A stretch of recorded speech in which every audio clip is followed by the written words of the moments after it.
Hello everyone, Navratri की बहुत बहुत शुभकामनाएं। दोस्तों, नवरात्रि में किस तरह से आपको पूजा करनी चाहिए जिससे माता रानी की कृपा आप पर बरसती रहे। छोटी छोटी चीजें हैं जो आप गलतियां कर देते हैं। अच्छे से वीडियो को देखिएगा, अच्छी लगे तो लाइक सब्सक्राइब जरूर करिएगा। दोस्तों, सबसे पहले बता देती हूँ कि जब भी आप नवरात्रि की पूजा करें तो माता की चौकी जरूर लगाएं। बहुत से लोग क्या करते हैं, मंदिर में ही माता का जो है चौकी लगाते हैं। वो मंदिर में सही नहीं रहता। अलग से चौकी लगानी है। एक पाटा ले लीजिए लकड़ी का, उस पर लाल कपड़ा बिछा के माता को स्थापित करना है। स्थापित जब करें तो कुछ बातों का जरूर ध्यान रखें कि या तो चावल की डेरी पे स्थापित करना है, ऐसे ही नॉर्मल ना रखें, या फिर आप फूल के ऊपर भी स्थापित कर सकती हैं। माता के नीचे कुछ ना कुछ जरूर रखें, ना कि चाहे एक सिक्का रख सकती हैं आप। इस तरह से आपको माता की तस्वीर स्थापित करनी है। सामग्री आप देख लीजिए क्या क्या चाहिएगी। फूलों की माला चाहिएगी, चावल चाहिएंगे, फल 5 फल हो तो 5 फल ले लीजिए जितने फल हों। आम के पत्ते चाहिएंगे और लौंग के जोड़े चाहिएंगे। जो लौंग मतलब ऐसी हो, फूल वाली लौंग हो, सादा ना हो। सामग्री चाहिएगी और हमें बतासे चाहिएंगी। और आप जैसे कि रोज के अगर भोग लगाना चाहते हैं, जैसे कि नवरात्रि में 9 भोग लगते हैं, 9 रंग कपड़े पहने जाते हैं, उसकी अलग से वीडियो आ जाएगी।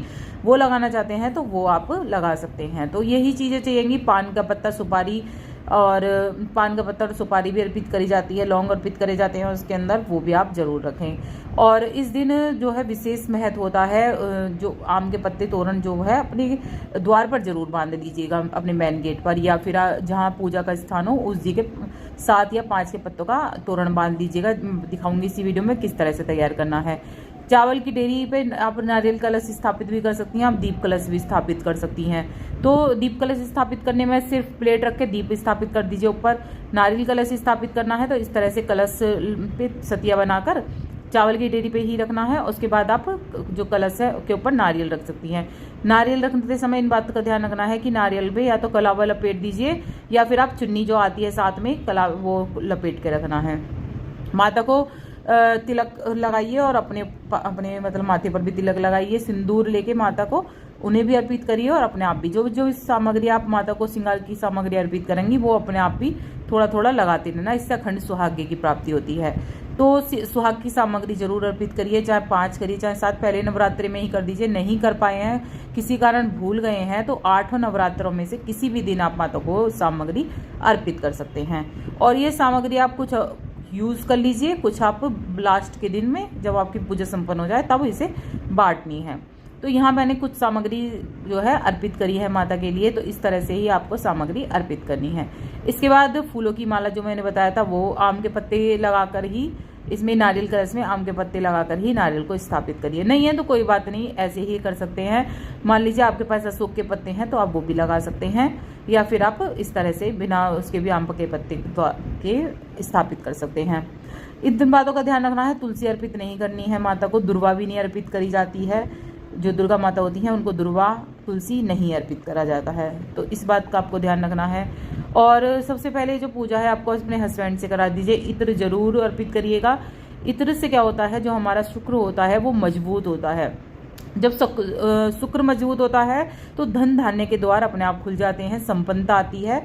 तो इत्र जरूर अर्पित करिएगा माता को।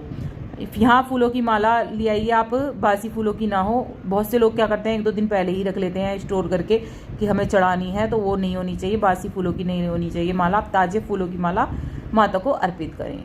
फूल फल वगैरह चढ़ाएं और जो भी आपने सामग्री ली है वो सभी माता को अर्पित करनी है। इस दिन जैसे कि कायतनी माता होती हैं, शैलपुत्री होती हैं, तो अलग अलग भोग होते हैं। किसी को घी का भोग लगता है, किसी को केले का भोग लगता है, तो उसके अलग से वीडियो डालूंगी, वो जरूर देख लीजिएगा। जैसे मैं आपको बता रही थी, आम के पत्तों का तोरण जरूर अच्छा होता है घर में। इस दिन गंगा जल जरूर छिड़क लीजिएगा घर में, क्योंकि गंगा जल से शुद्धि करके ही आपको पूजा पाठ संपन्न करनी है।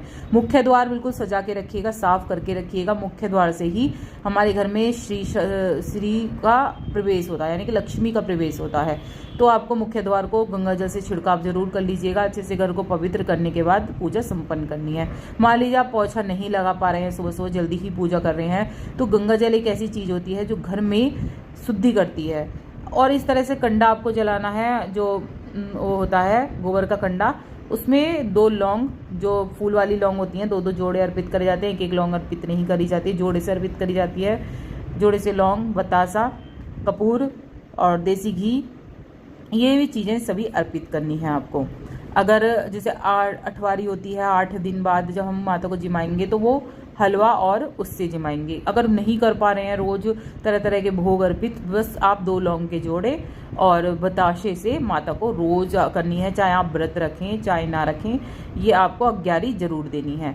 और आप बढ़ते हैं तो इस तरह से तरह तरह के भोग अर्पित कर सकते हैं माता को। जो भी आपके घर में भोग आएगा, भोग लेके आए, वो सभी माता को अर्पित करें, ठीक है। और जितनी भी सामग्री आप बना रहे हैं वो लहसुन प्याज बिल्कुल भी नहीं होनी चाहिए इन दिनों।